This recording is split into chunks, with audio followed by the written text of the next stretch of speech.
കുട്ടികളിലെ mobile phone addiction നിയന്ത്രണം ശക്തമാക്കണമെന്ന് അങ്കമാലി മുൻ ബ്ലോക്ക് പഞ്ചായത്ത് അംഗം സിജോ ചൊവ്വാരൻ. കുട്ടികളിലെ അമിത മൊബൈൽ ഫോൺ ഉപയോഗം ഗുരുതര സാമൂഹ്യ പ്രശ്നമായി മാറുകയാണെന്ന് ചൂണ്ടിക്കാട്ടി അങ്കമാലി മുൻ ബ്ലോക്ക് പഞ്ചായത്ത് അംഗം സിജോ ചൊവ്വാരൻ രംഗത്ത്.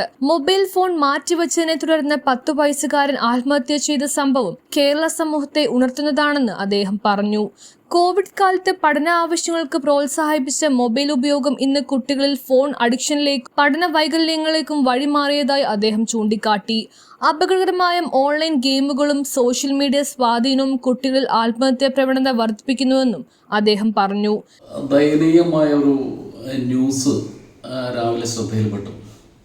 10 വയസ്സുകാരൻ പയ്യൻ മൊബൈൽ കയ്യിൽ നിന്ന് വാങ്ങിയതുമായി ബന്ധപ്പെട്ട് സഹോദരനുമായിട്ടുള്ള തർക്കത്തെ തുടർന്ന് ആത്മഹത്യ ചെയ്തു.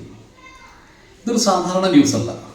ഇന്ന് കേരളത്തിലെ നമ്മുടെ മലയാളികൾ ഓരോ കുടുംബത്തിലും അനുഭവിക്കുന്ന ഒരു പ്രത്യേക വിഷയമാണ്. ഇതിൻ്റെ അടിസ്ഥാനത്തിലേക്ക് നമ്മളൊന്ന് കണ്ടുപിടിച്ചു കഴിഞ്ഞാൽ നമ്മുടെ ഇന്നത്തെ ദരിദ്ര കുടുംബങ്ങളിൽ പോലും 2-ലധികം മൊബൈൽ ഫോണുകളുള്ള ഒരു സംസ്ഥാനമായി മാറിയിട്ടുണ്ട് കേരളം. കഴിഞ്ഞ കോവിഡ് കാലത്ത് പഠനം തുടരുന്നതിന് വേണ്ടിയിട്ട് ആൻഡ്രോയിഡ് ഫോണുകൾ ലഭ്യമാക്കി വിദ്യാഭ്യാസം തുടർ പ്രവർത്തനങ്ങൾ സർക്കാർ നടത്തിയിരുന്നു. ഇപ്പോൾ അത് മറ്റൊരു രീതിയിൽ നോക്കിക്കഴിഞ്ഞാൽ ഒരു വില്ലനായിട്ട് മാറിയിരിക്കുന്ന രീതിയാണ് ഇപ്പോൾ കേരളത്തിലുള്ളത്. പ്രത്യേകിച്ചും സ്കൂളുകളിൽ മൊബൈൽ ഫോൺ കൊണ്ടുവരുന്നത് നിയമം മൂലം നിരോധിച്ചിട്ടുണ്ട് എങ്കിലും പലപ്പോഴും അത് കൃത്യമായിട്ട് പരിശോധിക്കപ്പെടുന്നുണ്ടോ എന്നുള്ള സംശയമാണ്. നമ്മുടെ കുടുംബാന്തരീക്ഷത്തിൽ തന്നെ അമ്മമാർ പ്രത്യേകം ശ്രദ്ധിക്കേണ്ടതുണ്ട്.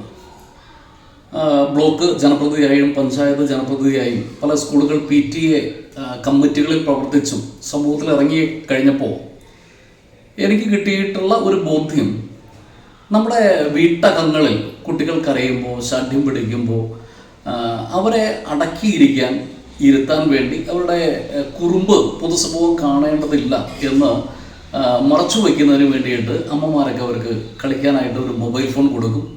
അവരത് കാർട്ടൂണിലൂടെ തുടങ്ങി പലപ്പോഴും അതൊരു അഡിക്ഷനായിട്ട് വളർന്ന് കൗമാരപ്രായത്തിലെത്തുമ്പോൾ പല നിരോധിത ഗെയിമുകളിലേക്ക് കുട്ടികൾ കിടക്കുന്നുണ്ട്. നമുക്കറിയാം, ഈ പാരൻസ് അറിയാതെ തന്നെ പല ഗെയിമുകളിൽ സാമ്പത്തിക ബുദ്ധിമുട്ട് വന്ന് ആത്മഹത്യ ചെയ്യുന്ന നിരവധി കുട്ടികളുണ്ട്. അപ്പോൾ ഇത് നമ്മുടെ സമൂഹം ഉണർന്ന് പ്രവർത്തിക്കേണ്ട ഒരു കാര്യമാണ്.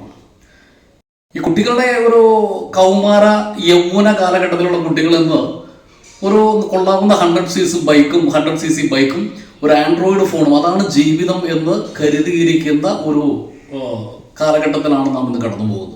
അതിനുവേണ്ടി അവർ എന്തും ചെയ്യും. സിന്തറ്റിക് നാർക്കോട്ടിക്കിൻ്റെ വ്യാപനം വിതരണം എല്ലാം ഇന്ന് വളരെ കൂടിയിട്ടുണ്ട് ചെറുപ്പക്കാരുടെ ഇടയിൽ.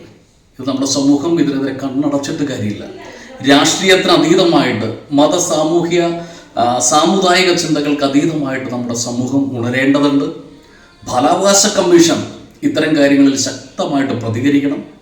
നമ്മുടെ വിദ്യാഭ്യാസ വകുപ്പ് ഈ പുതിയ അധ്യയന വർഷത്തിൽ കരുതലോടെ കുട്ടികളുടെ അക്കാദമിക് നിലവാരം ഉയർത്തുന്നതിനോടൊപ്പം തന്നെ ഇത്തരം സാമൂഹ്യ വിപത്തിനെ മറികടക്കാനുള്ള കർശന നിയമ നടപടികൾ സ്വീകരിക്കണം.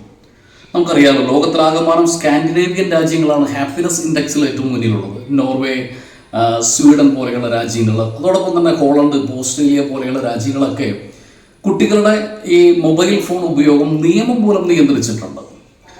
യൂറോപ്യൻ നിലവാരത്തിൽ നമ്മുടെ സാമൂഹ്യ പുരോഗതി അളക്കുന്ന നമ്മളും അഭിമാനിക്കുന്ന നമ്മളും ആ രൂപത്തിലേക്ക് മാറണം. നിയമ നിർമ്മാണം അനിവാര്യമാണ്. നമ്മുടെ സമൂഹം ഉണർന്ന് പ്രവർത്തിക്കേണ്ടതുണ്ട്. ഭാവി തലമുറയെ വാർത്തെടുക്കുമ്പോൾ കുടുംബങ്ങളും സമൂഹവും രാഷ്ട്രീയ പ്രസ്ഥാനങ്ങളും മത സാമുദായിക സാംസ്കാരിക സംഘടനകളും കുട്ടികൾ നേരിടുന്ന ഈ വിപത്തിനെതിരെ കണ്ണടച്ചാൽ കേരളം വലിയ വിപത്തിന് ഇനിയും സാക്ഷികളാകേണ്ടി വരും എന്നുള്ള ആ ഒരു ഉത്തരവാദിത്ത സാമൂഹ്യ ബോധം നമുക്ക് ഉണ്ടാകണം എന്നുള്ളതാണ് എൻ്റെ എളിയ അഭിപ്രായം. വീടുകളിലെ കുട്ടികളുടെ മൊബൈൽ ഉപയോഗത്തിന് മാതാപിതാക്കൾ നിയന്ത്രണം ഏർപ്പെടുത്തണമെന്നും സ്കൂളുകളിൽ നിലവിലുള്ള നിയന്ത്രണങ്ങൾ ഫലപ്രദമായി നടപ്പാക്കണമെന്നും അദ്ദേഹം ആവശ്യപ്പെട്ടു. വിഷയത്തിൽ ബാലാവകാശ കമ്മീഷനും വിദ്യാഭ്യാസ വകുപ്പും അടിയന്തര ഇടപെടൽ നടത്തണമെന്നും അദ്ദേഹം പറഞ്ഞു. News bureau, Angamaly. കാൽസ്യവും മിനറൽസും വൈറ്റമിൻസിനും പുറമെ വ്യത്യസ്തങ്ങളായ അനേകം ചേരുവകൾ മിൽക്ക് ബീറ്റയിൽ അടങ്ങിയിട്ടുണ്ട്. മിൽക്ക് ബീറ്റ 2 കിലോയ്ക്ക് 360 രൂപ, 5 കിലോയ്ക്ക് 890 രൂപ, 20 കിലോയ്ക്ക് 2980 രൂപയ്ക്ക് കേരളത്തിൽ എവിടെയും ലഭ്യമാണ്. കൂടുതൽ വിവരങ്ങൾക്ക് ഞങ്ങളെ കോൺടാക്ട് ചെയ്യുക. നല്ലത് മാത്രം നൽകുന്നവയ്ക്ക് ഏറ്റവും നല്ലത് നൽകൂ. Milk beta.